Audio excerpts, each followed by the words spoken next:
फिर कहते हैं तेज पुंज बल भजन महामुनि ऊर्ध्वरेता। बाल ब्रह्मचारी थे, सिद्ध योगी, ऊर्ध्वरेता महापुरुष, और बड़े बड़े राजा रजवाड़ा पृथ्वीपति इनके चरणों में आकर झुकते थे। एक बार कुल्लू के निकट पहाड़ियों में किसी एकांत रमणीय स्थान में आप तप कर रहे थे, और जैसा कि इनके नाम से प्रकट है, सिद्ध है कि आप पयहारी थे, केवल दुग्ध का पान करते थे, तो कहीं भिक्षा के लिए जाते नहीं थे, एक गुफा में रहकर और भजन करते थे। और जो विमुख है उसकी भी प्रभु को चिंता होती है, जो विमुख जीव है उसकी भी प्रभु को चिंता है। फिर जो भगवत जो प्रभु सो लगे तज नश्वर संसार, सब लज्जा भगवान को क्यों बिगड़े व्यवहार। तो एक बड़ी अद्भुत घटना घटती थी। एक ग्वाला वही पहाड़ियों में गैया चराने आता था, उसकी एक गैया छूट कर आती थी, और जिस गुफा में ये विराजते थे उस गुफा के सन्मुख आकर और दुग्ध की धार छोड़ने लगती थी। श्री पयहारी जी महाराज ने सोचा भगवत प्रेरणा है, भगवत कृपा है, उनका प्रसाद है, तो अपना कमंडल भर लिया करते थे और नित्य वही दुग्ध पान करते थे। एक दिन ग्वाले ने देखा भाई मेरी गैया जाती कहाँ है, चल दिया गैया के पीछे पीछे। एक गुफा का द्वार है, गैया नियत स्थान पर जाकर दुग्ध की धारा से भिगो देती है वो स्थान। श्री पयहारी जी महाराज निकले गुफा से, अपना कमंडल गैया के थन के नीचे रखा। पयहारी जी महाराज की वो दिव्य मूर्ति ऊर्ध्वरेता महापुरुष जैसे तेज पुंज गुफा से निकल कर आता हो, दर्शन करके मन पावन हो गया। साधुनाम दर्शनम पुण्यम, दर्शन कीजय साधु का साहिब आवे याद, सोई लेखे दिन घड़ी बाकी के दिन बाद, साहिब आवे याद। श्री पयहारी जी महाराज का दर्शन किया, ग्वाले का तन मन प्रफुल्लित पावन हो गया। और एक और बात मैं आपको बताऊं, अभी हम जिस भाव देह की बात कर रहे थे, वो जो भाव देह है ना, उसको स्नान कराने की, उसके मार्जन की विधि क्या है? संत का दर्शन, संत का दर्शन। जैसे कल मैंने आपको निवेदन किया ना, सब अनुकूलता हो गई श्री मीरा जी को, महाराज कुमार भोजराज ने सब व्यवस्था करा दी, फिर भी कहते हैं साधु संग बिना प्राण तिसाया मरे। कोई है कि मीरा जी ने कहा कोई ऐसी व्यवस्था की है मुझे संतों का दर्शन हो, उनके दर्शन के बिना मेरे प्राण प्यासे हैं, मेरे प्राण प्यासे हैं। साधु संग बिना प्राण तिसाया मरे। इसीलिए ध्रुवदास जी कहते हैं भाई कि जिनके जाने जानिए युगल चंद सुकुमार, जिनकी कृपा से प्रिया प्रीतम से पहचान होती है, अभाव देह का मार्जन उन्हीं संतों के दर्शन से होता है। साधुनाम दर्शनम पुण्यम, दर्शनम पुण्यम, जिनका दर्शन स्नान कर लेने जैसा है। गंगा जी की कोटि बार लगाई गई डुबकी एक और साधु का दर्शन एक और। हमारे व्यास जी कहते हैं जो सुख होत संत घर आए, सो सुख होत नहीं सुपने हूँ, कोटिक तीरथ नहाए। और रैदास जी की 4 पंक्तियां मैं तो नित्य गाता रहता हूँ। करूँ आरती चरण पखारूं, तन मन धन संतन पैवारूं। फिर कहते क्यों, ऐसा क्यों है, ये ऐसी उमंग मेरे हृदय में क्यों है? कहते कहें कथा और अर्थ विचारे, आप तरें औरन को तारे। कह रे दास मिले हरिदासा, जन्म जन्म की पूरी आशा। आज के दिवस पे मैं जाऊं बलिहारा, मेरे घर आया राजा राम जी का प्यारा, मेरे घर आया राजा राम जी का प्यार। रैदास जी तो कहते कह रैदास मिले हरिदासा, जन्म जन्म की पूरी आशा। पुण्य पूर्ण होता है जिस दिन प्रभु कृपा भरी दृष्टि से देखते हैं, उस दिन साधु का दर्शन होता है। और संत का दर्शन अर्थात जैसे स्नान कर लिया आपके अंतर मन ने, आपके भाव देह ने गोता लगा लिया प्रभु की रूप माधुरी, लीला माधुरी, नाम माधुरी में। ये संत दर्शन का फल है, ये संत दर्शन का प्रसाद है। और श्री पयहारी जी महाराज जैसे दिव्य महापुरुष का दर्शन हुआ, ग्वाले का रोम रोम पवित्र, उसकी रग रग पावन हो गई। संत का दर्शन करते ही मन में इच्छा हुई कि जाने क्या न्यौछावर कर दूं। दौड़ कर गया, श्री पयहारी जी महाराज के चरणों में दंडवत प्रणाम किया। महाराज ने पूछा तुम्हारी गैया है? तो ग्वाले ने कहा कि मैं तो सेवक हूं, सब संपत्ति आपकी है। उसके हृदय में दैन्य था, उसके हृदय में विनम्रता थी। और पूर्व में मैंने बड़े विस्तार से चर्चा की थी, आपको स्मरण हो कि दैन्य और विनम्रता ये गुण ऐसा है कि खींच लेता है आशीर्वाद अपने लिए, ये खींच लेता है। पयहारी जी महाराज प्रसन्न हो गए कि भाई तुम्हारी गैया ने हमारा पोषण किया है, हम तुम्हें कुछ देना चाहते हैं, कहो क्या चाहते हो। अब देखो वो ग्वाला संस्कारी था। सबसे पहले तो बड़ी विनम्रता से युक्त होकर श्री पयहारी जी महाराज के चरणों में साष्टांग दंडवत प्रणाम किया। और जब महाराज ने कहा कि तुम्हें कुछ देना चाहता हूं, तो वो ग्वाला क्या मांगता है? वो राष्ट्र प्रेमी था, देश प्रेमी। कहता है कि हमारे राजा का राज्य किसी ने छीन लिया है, आप कृपा करिए, हमारा राजा बड़ा धर्मपरायण है, प्रजा का पालन पोषण करने वाला है, प्रजा के लिए पिता तुल्य है, आप कृपा करिए हमारे राजा को अपना राज्य मिल जाए। देखिए वो ग्वाला स्वयं अपने लिए राज्य मांगता तो भी पयहारी जी महाराज देते। ये बात मैं आपको इसलिए कह रहा हूं, प्रकृति व्यवस्था करती है भाई। वो योग्य जीव को, वो संस्कारी जीव को, वो पात्र को पहुंचा देती है संत के चरणों में। श्री पयहारी जी महाराज और प्रसन्न हो गए जब ग्वाले ने अपने लिए न मांग कर अपने राजा के लिए मांगा कि हमारा राजा बड़ा धर्मपरायण है, वो प्रजा का पोषण करने वाला है पिता के जैसे, आप कृपा करिए हमारे राजा को अपना राज्य मिल जाए। श्री पयहारी जी महाराज और प्रसन्न हो गए और कहा ठीक है, बुला कर लाओ अपने राजा को। ग्वाला गया, राजा को लेकर आया। राजा कहीं लुक छिप कर रह रहा था, शत्रु से परास्त होने के कारण दैव योग से छिन गया था राज्य। तो ग्वाला दौड़ कर गया अनुनय विनय करके कि मैंने एक अद्भुत महापुरुष का दर्शन किया है, आप चलिए उनका दर्शन करिए, आपके दुख दूर होंगे। राजा आए, श्री पयहारी जी महाराज का दर्शन किया। श्री पयहारी जी महाराज ने कहा, पहाड़ी की चोटी पर गुफा थी। श्री पयहारी जी महाराज ने कहा, यहां से जहां तक तुम्हारी दृष्टि जाती है वो सब राज्य तुम्हारा होगा। और श्री पयहारी जी महाराज के भजन प्रताप से, उनके भजन बल से जहां तक राजा की दृष्टि गई वहां तक का राज्य राजा को मिला, और निष्कंटक राज्य। देखो एक वस्तु तो आप और मैं खींच तान कर पाते हैं, वो तो हाथ भी आती है और हाथ से चली भी जाती है। एक वस्तु संत सदगुरु की कृपा से, प्रसाद से मिलती है, उसे कोई नहीं लेता। तेरी बख्श न मेटे कोई, सतगुरु का दिलासा।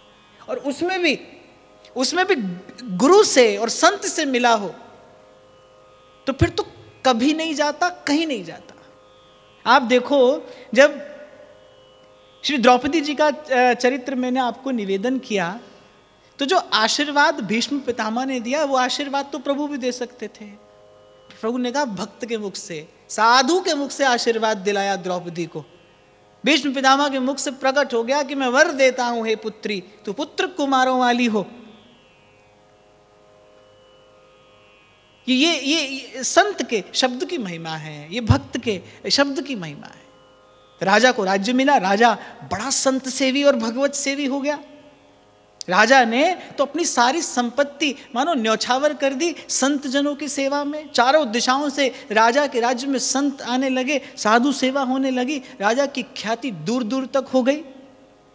एक और कारण है प्रसाद प्राप्त करने का, और एक और महिमा है। संसार भी यदि पाना है तो प्रसाद से मिले, इसकी महिमा है कि संत जब देगा तो वो आपको केवल संपत्ति नहीं देगा, संत जब देगा तो वो आपको सुमति भी देगा। जब जीव अपने प्रयास से पाता है तो वो केवल संपत्ति पाता है, लेकिन जब संत कृपा करके देते हैं तो वो संपत्ति के साथ साथ सुमति भी देते हैं। और भाई बिना सुमति के संपत्ति तो केवल केवल केवल अपना पतन कराने वाली होती है। प्रभुता पाए काय मद नाई। जब श्री लक्ष्मी जी का चरित्र हमने स्मरण किया था तो मैंने यही कहा था, जो लक्ष्मी है, धन संपत्ति में और लक्ष्मी में भेद है भाई। तिजोरी में पड़ा रुपया, सोना चांदी और हीरा मोती ये लक्ष्मी नहीं है, ये तो धन संपत्ति है। लक्ष्मी का दर्शन यदि करना है तो वो तो नारायण के चरण कमलों में है। जिनके चरण कमल कमला के करतल से न निकलते देखा, एक क्षण के लिए नहीं छोड़ती हैं प्रभु के चरण कमल, वो लक्ष्मी हैं। तो जब संत देता है, जब सद्गुरु प्रदान करता है, तो यदि वो संपत्ति भी दे रहा है तो वो संपत्ति से पहले आपको सुमति देगा, सुमति देने के पश्चात संपत्ति देगा। ठाकुर जी से आप मांगोगे, जो मांगोगे वो दे देंगे। वो तो कल्पतरु है, भक्तवांछा कल्पतरु उनका नाम है। लेकिन संत की महिमा कुछ अधिक हो जाती है यहाँ, कि संत ऐसे नहीं देता, पहले वो आपको योग्य बनाएगा, तब आपको वस्तु प्रदान करेगा। तो श्री पयहारी जी महाराज ने राजा को केवल संपत्ति नहीं दी, सुमति भी दी। सुमति युक्त संपत्ति अर्थात लक्ष्मी जब आई, लक्ष्मी जब आई, फिर ऐसी लक्ष्मी नारायण से मेल कराने वाली होती है।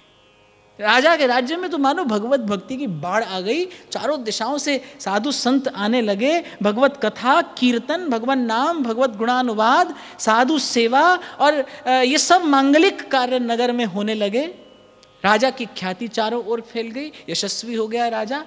समय आने पर राजा को पुत्र हुआ, पुत्र भी भगवत भक्त था और राजा के मन में इच्छा थी कि ये जो राजकुमार है ये मुझसे भी अधिक संत सेवी हो। और एक बड़ी अद्भुत घटना घटी जो राजा की निष्ठा बताती है कि कैसा भगवत भक्त था राजा। एक दिन श्री ठाकुर जी को निवेदन करने के लिए मिष्ठान्न बने। अब वो मिष्ठान्न सुंदर स्वर्ण थाल में सुसज्जित करके ले जाए जा रहे थे श्री ठाकुर जी के मंदिर की ओर। हुआ क्या, उसमें से एक मिष्ठान गिर गया। वो राजकुमार छोटा सा बालक वो दौड़ कर आया और उस मिष्ठान को उठाकर खाने लगा। कहते हैं राजा इतना पीड़ित हुआ कि मैंने ऐसा संस्कारहीन पुत्र उत्पन्न किया है कि प्रभु को निवेदन किए बिना पाया पाता है, ये प्रसाद नहीं पाता, ये अनर्पित वस्तु पाता है। और कहते हैं राजा इतना दुखी हुआ, राजा का हृदय इतना निर्वेद से भर गया कि उसने अपनी तलवार निकाली और वो राजकुमार का वध करने दौड़ा। संत मंडली विराजमान थी, संतों ने जाकर राजा का हाथ पकड़ा और कहा कि आप तो पहले ही अपना सर्वस्व गुरुदेव के चरणों में निवेदन कर चुके हैं, तो राजकुमार आपका कहाँ से हुआ? ये तो पहले से गुरुदेव की संपत्ति है। राजा के हृदय का भाव, राजा की प्रसाद निष्ठा, राजा की भगवत भक्ति देखकर संतों का हृदय आनंद से भर गया। आपके घर लक्ष्मी ही नहीं, आपके घर भक्ति और शक्ति दोनों सदा सुस्थिर रहे, ऐसा आशीर्वाद संतों की मंडली ने दिया। और जब श्री प्रियादास जी महाराज ने भक्तमाल की टीका की तो प्रियादास जी महाराज वर्णन करते हैं कि जिस समय मैं ये टीका कर रहा हूं वो राजकुमार राजा के रूप में उस नगर में अभी विराजमान है। ध्रुवदास जी शायद प्रीति चौबनी में इसका वर्णन करते हैं या फिर भजन शत में कहते हैं कि बिन अर्पित जे जे कछु जे लागत है खान। भजन शत में इसका वर्णन करते हैं कि जल हो पूल ना पीजिए, बिन लीन है निज नाम। भक्त का जीवन, एक वैष्णव का जीवन, एक साधक का जीवन, एक रसिक हृदय का जीवन ऐसा हो। ध्रुवदास जी कह रहे जलहू भूल ना पीजिए, बिन लीन है निज नाम। इसीलिए जो वृंदावन के रसिक संत हैं ना, वो कहते हैं तात तजों सुत भ्रात तजों पितुमात तजों कछु सोच न हानि, श्री ब्रज की रज ना ही तजे मोहे हो न तजों करुआ को पानी। वो करुआ का पानी क्यों पीते कि जितनी बार करुआ का जल पीते हैं उतनी बार ब्रज रज का स्मरण होता है। और भगवत रसिक जी तो बड़ी अद्भुत बात कहते परम पावन करुआ को पानी, जाके पिए हिये में आवे मोहन राधा रानी। परम पावन करुआ को पानी। तो अनर्पित वस्तु न पाई जाए। सेवक जी ने भी काचे धर्मी में कहा, जाए अनर्पित जाए गटक्कत। सेवक जी ने काचे धर्मी में कहा है अनर्पित वस्तु न पाए, श्री जी को निवेदन करके ही पाए। हाँ, निवेदन कर देने के पश्चात ध्रुवदास जी कहते फिर आचार ना करे। जो श्री जी को भोग लाग्यो सो कहा काचो और कहा पाको। प्रसाद कोटि सदाचार को स्वरूप है। प्रसाद पाने में बहुत आचार विचार मत करिए कि यहीं पर बैठकर पाएंगे, इसी पात्र में पाएंगे। प्रसाद प्रसाद है, प्रसाद स्वयं कोटि आचार का स्वरूप है। हाँ, जिसने प्रसाद में वस्तु बुद्धि की है, ध्रुवदास जी कहते तिन सब अनाचार कियो। प्रसाद प्रसाद है, लेकिन अनर्पित वस्तु न पाई जाए, अनर्पित वस्तु ना पाए। जल हो भूल ना पीजिए, ये बड़ी चेतावनी देते हैं श्री ध्रुवदास जी, सचेत करते हैं।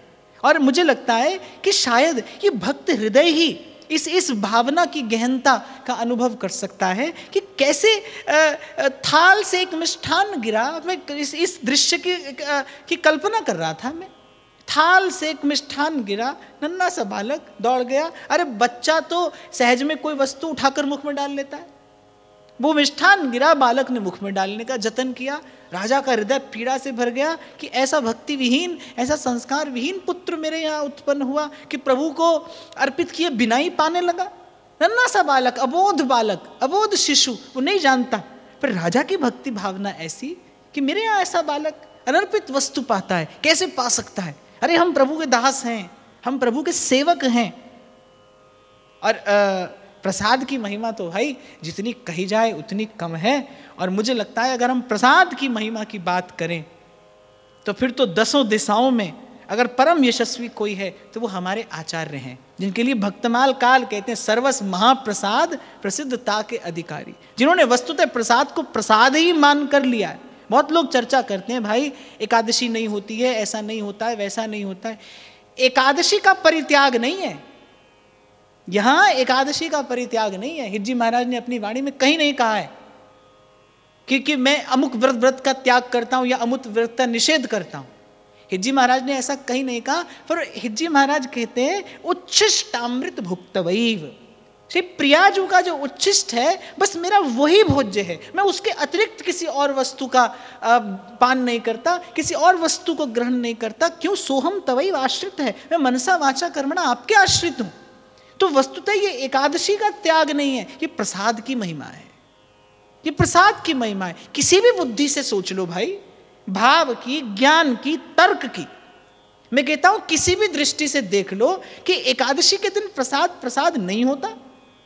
क्या नहीं होता? क्या एकादशी के दिन प्रसाद साधारण वस्तु हो जाता है? क्या एकादशी के दिन प्रसाद दाल रोटी हो जाता है? क्या एकादशी के दिन प्रसाद दाल भात हो जाता है? बताइए, प्रसाद है। क्या एकादशी के दिन प्रभु नहीं होते? क्या एकादशी के दिन जो भोग लगता है उसकी महिमा अन्य दिनों से नहीं होती? जिसने प्रभु के स्वरूप को जाना और प्रभु के स्वभाव की प्रतीति की है वो जानता है प्रसाद की महिमा क्या है। व्यास जी जैसा कोई शास्त्रज्ञ और पुराणज्ञ होगा? मैं तो उस दिन भी आपको कह रहा था व्यास जी कौन है? विद्या का मूर्तिवंत स्वरूप हैं। और व्यास जी डंके की चोट पर कहते हैं राखें व्रत एकादशी महाप्रसाद ते दूर, बांधे जमपुर जाएंगे मुख में परी है धूर। अरे आप और मैं प्रभु के सेवक हैं। एक सत्य है आपके मेरे जीवन का, मेरे प्राणनाथ श्री श्यामा मैं शपथ करूं तृण छिए, आप और मैं प्रभु के सेवक हैं भाई, और किसी बात से कोई लेना देना नहीं।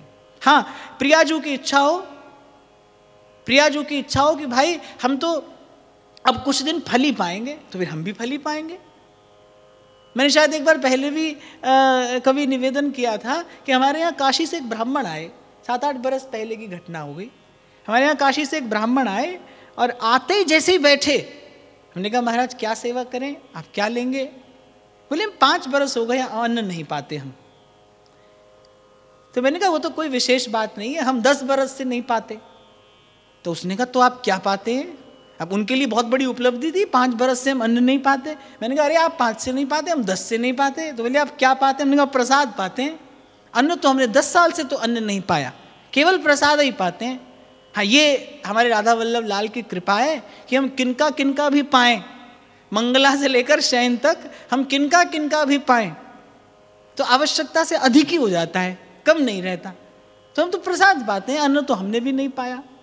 तो भाई कुछ धरा नहीं है इस कोरे आचार विचार में, ठीक है। और हमारे सेवक जी ने हमको तो सिखाया मन क्रम वचन त्रिशुद्ध सकलमत हम श्रीहित हरिवंश उपासी। वैसे तो आचार्य के सिद्धांत में बुद्धि लगाने की कोई आवश्यकता नहीं होती, क्यों क्या कैसे के लिए कोई स्थान नहीं है, और ना ही हमें आवश्यकता है किसी के प्रश्न का उत्तर देने की।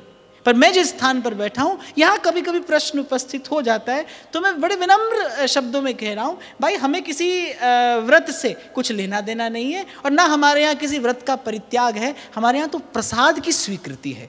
हाँ, बस ये बात दूसरी है कि कहीं पर प्रसाद की स्वीकृति, कहीं पर प्रसाद की स्वीकृति अपने हित और अहित का विचार करके होती है, लेकिन हमारे यहाँ प्रसाद के प्रति पूर्ण समर्पण है। महाप्रभु तो कहते हैं कि इसी प्रसाद के बल पर उच्छिष्टामृत भुक्तवैव चरितम शृण्वं स्तवैव स्मरन् पादाम्भोजरजस्तवैव विचलन कुंजस्तवैवालयान् गायन दिव्य गुणस्तवैव रसदे पश्यं तवैवाकृतिं श्री राधे तनुवांग मनोभिर्मलैः सोहम तवैव आश्रितः। और ये सब संपत्ति मुझे मिली है कैसे? उच्छिष्टामृत भुक्तवैव। ओ धन धन श्री किनका प्रसाद, जय जय जय श्री वृंदावन, पाए सब मिटी हैं विषय विषाद, जय जय जय श्री। और व्यास जी ने लिखा है, सब सुख एक सीथ के स्वाद, जय जय जय श्री वृंदावन, सर्वस मान्यो हित प्रभुपाद, जय जय जय श्री। तो ये घटना मैंने विस्तार से इसलिए निवेदन की कि अनर्पित पाया ना जाए और अर्पित छोड़ा ना जाए। एक रसिक उपासक के लिए धर्म है, ये सिद्धांत है कि अनर्पित भूल से भी पाया ना जाए और अर्पित वस्तु किसी भी कारण से छोड़ी ना जाए। जो श्री जी को भोग लगे हो, रूपदास जी कह रहे सो कहा काचो और कहा पाको, प्रसाद कोटि आचार को स्वरूप है। अर्थात जिसने प्रसाद पाया, इसीलिए व्यास जी ने कहा कोटि कोटि एकादशी, महाप्रसाद को अंश जिसने प्रसाद पाया है उसने सब आचार विचार किया है, क्योंकि प्रसाद स्वयं कोटि सदाचार का स्वरूप है। प्रभु की प्रसन्नता है प्रसाद, और अनर्पित पाया ना जाए। भूल से भी जल का एक घूंट भी जिह्वा पर जाए तो श्री जी के नाम स्मरण के साथ जाए। और ये भावना अभ्यास से सिद्ध होती है, ये भावना अभ्यास से सिद्ध होती है। फिर कहते हैं, सेवत चरण सरोज राय राणा भुविजेता, दाही मां वंश दिन कर उदय, संत कमल ही सुख दियो। और कहते हैं बड़े बड़े राणा महाराणा, बड़े बड़े राजा, बड़े बड़े पृथ्वीपति सम्राट आकर मस्तक झुकाते थे श्री पैहारी जी महाराज के चरणों में। जयपुर के आमेर के राजा श्री पृथ्वी सिंह जी और उनकी रानी थे तो दोनों भगवत भक्त, पर रानी जो थी वो श्री पैहारी जी महाराज की शिष्या थी, और जो राजा था वो एक सिद्ध कनफटे योगी होते हैं ना, वो एक सिद्ध योगी का शिष्य था। जयपुर में एक स्थान है गलता, वहाँ वो सिद्ध योगी धुनी रमाए रहता था।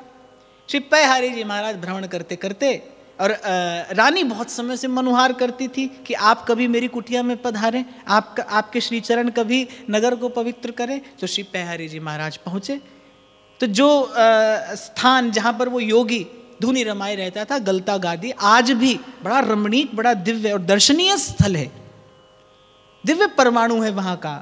मुझे प्रभु की कृपा से दर्शन करने का सौभाग्य मिला है, तो बड़ा दिव्य स्थान है। तो श्री पैहारी जी महाराज की इच्छा हुई कि भाई महल में नहीं रहेंगे, इसी स्थान में रहकर भजन करेंगे। अब जब वो सिद्ध योगी था, वो नहीं चाहता था कि पैहारी जी महाराज यहाँ पर रहें। अच्छा देखो, पूर्व में हमने चर्चा की थी कि संसार कहाँ रहता है, भीतर रहता है कि बाहर रहता है? भीतर रहता है क्या संसार? संसार संसार नहीं है, संसार का चिंतन संसार है, वस्तु संसार नहीं है, कोई व्यक्ति संसार नहीं है, किसी स्थान का नाम संसार नहीं है। लोग कहते बोले अब संसार छोड़ दिया, अब विरक्त हो गए, कहाँ हैं? रहते तो वही हैं भाई, इसी संसार में रहते हैं। जो हम खाते हैं सोई खाते हैं, जो हम पहनते हैं सोई पहनते हैं। संसार है क्या? संसार के चिंतन का नाम संसार है। अब देखो, योगी है, कहने को योगी है, श्री पैहारी जी महाराज आए हैं और उसको मन में भय इस बात का है कि कहीं इनकी प्रसिद्धि हमसे अधिक नहीं हो जाए।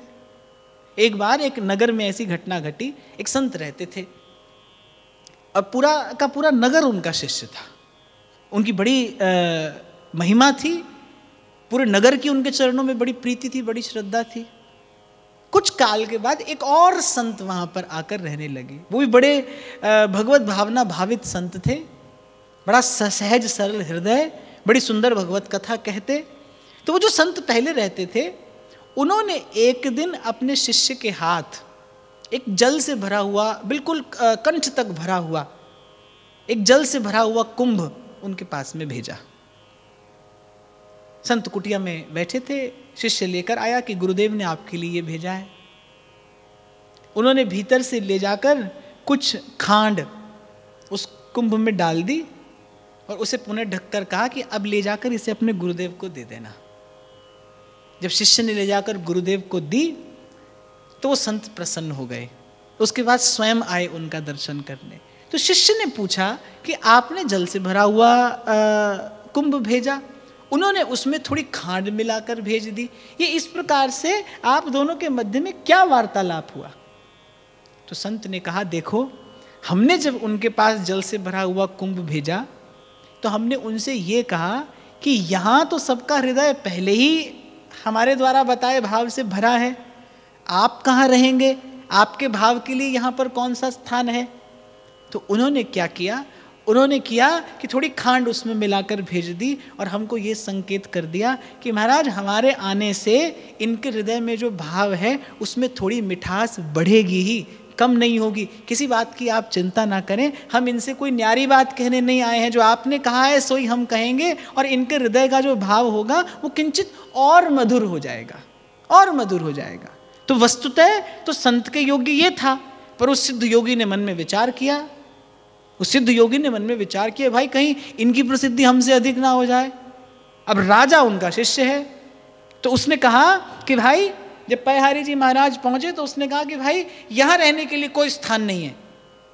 पैहारी जी महाराज धुनी रमा कर भजन करते थे, उसने कहा यहाँ रहने के लिए कोई स्थान नहीं है, यहाँ से अपना आसन उठाओ और चल दो। इसीलिए गोस्वामी जी कहते हैं, भाई मान बढ़ाई ईर्षा तुलसी दुर्लभ ये। इसीलिए मैंने उस दिन बड़े विस्तार से आपको निवेदन किया था कि हनुमान जी ने मैनाक पर्वत को स्पर्श कर लिया, सुरसा को अपनी बुद्धि से, युक्ति से जीत लिया, पर जब सिंगिका आई तो तुरंत उसका वध किया, उसको नष्ट कर दिया। तो अच्छा, ये किसी को भी सताती है भाई, ये ईर्ष्या रूपी जो डायन है ये किसी को भी सताती है और ये और भाव देह को नष्ट कर देती है। आज जहां से हमने चर्चा आरंभ की कि धुबिया फिर मर जाएगा, चादर लीजिए धोए, और पलटू साहब कह रहे हैं कि पलटू ऐसा कीजिए मन नहीं मैला होए, और ईर्ष्या से केवल केवल और केवल मन मैला होता है। अच्छा, मैला ही नहीं होता है, जल जाता है। वो जो भाव देह है बड़ा कोमल है, सूक्ष्म है, वो जल जाता है ईर्ष्या से, दग्ध हो जाता है हृदय।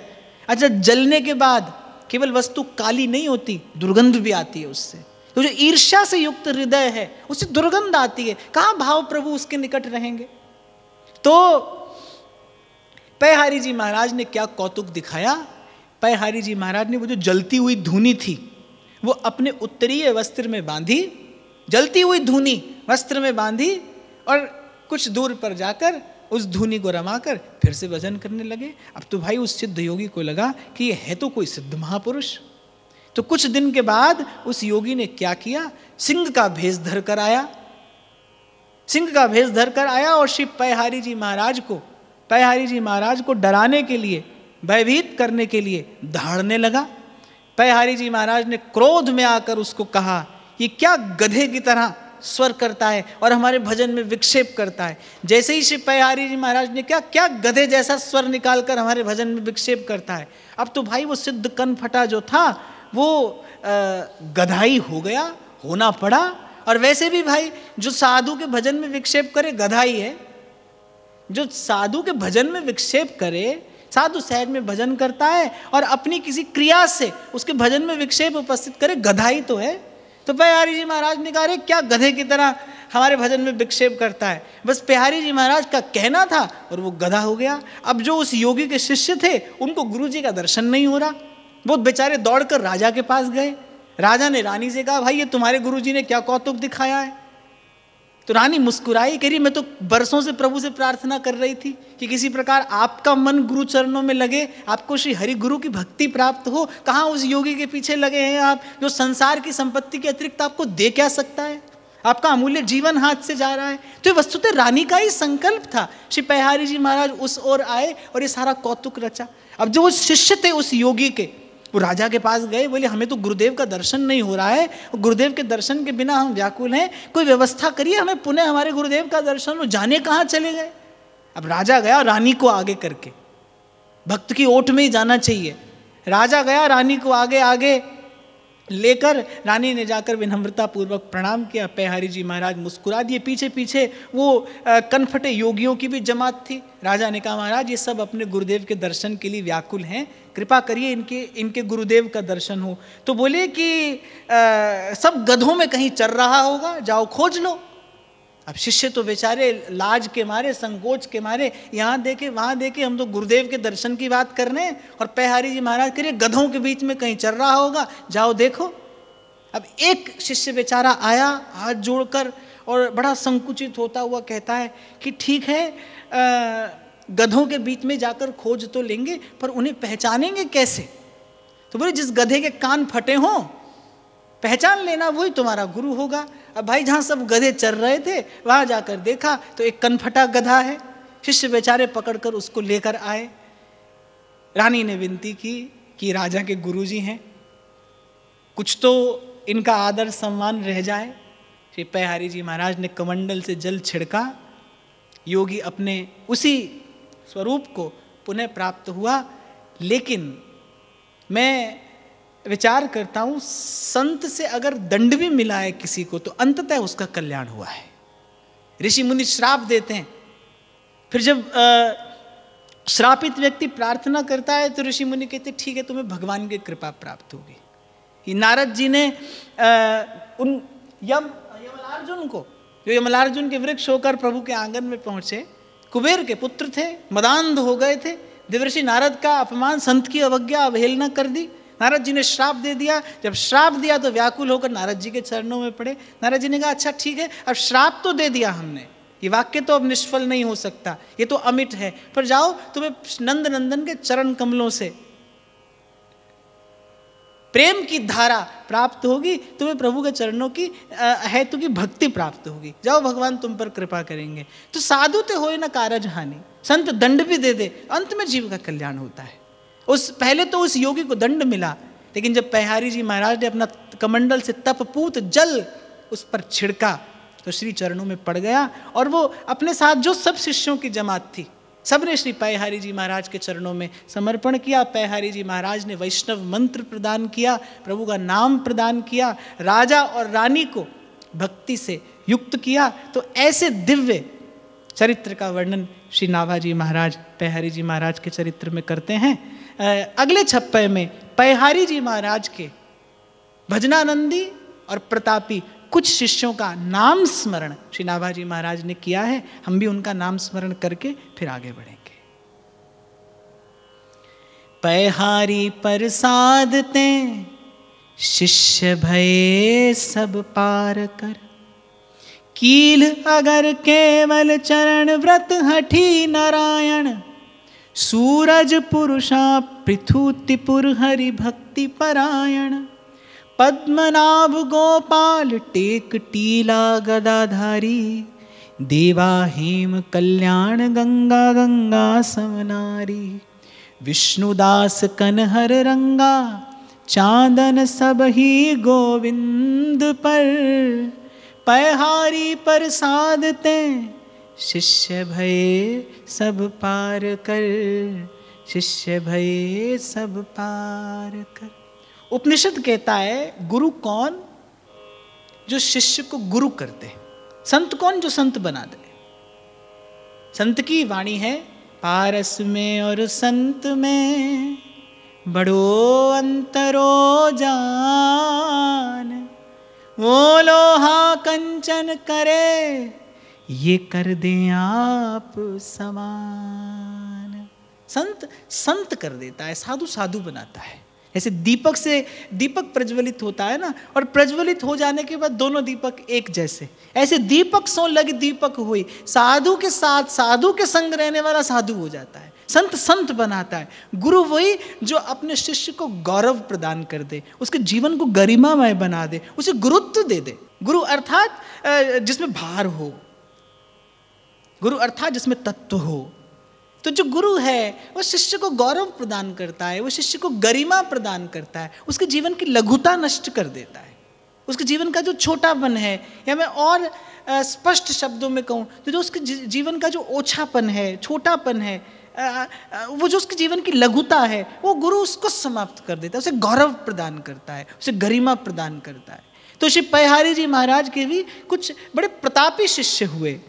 नाभाजी महाराज कहते पयहारी प्रसाद ते शिष्य सबे भय पार कर, कि पयहारी जी महाराज की ही भांति लोक का कल्याण करने वाले हुए, जीवों को भव से पार करने वाले हुए। और मैं फिर आपसे कह रहा हूँ भाई, गुरु वही जो शिष्य को गुरु बना दे, गुरु वही है जो शिष्य को गुरु बना दे, उसे सामर्थ्य प्रदान कर दे, प्रबल सामर्थ्य। तो इन भक्तों का नाम स्मरण किया है। कुछ का चरित्र श्री नाभाजी महाराज आगे के छप्पे में विस्तार से वर्णन करेंगे।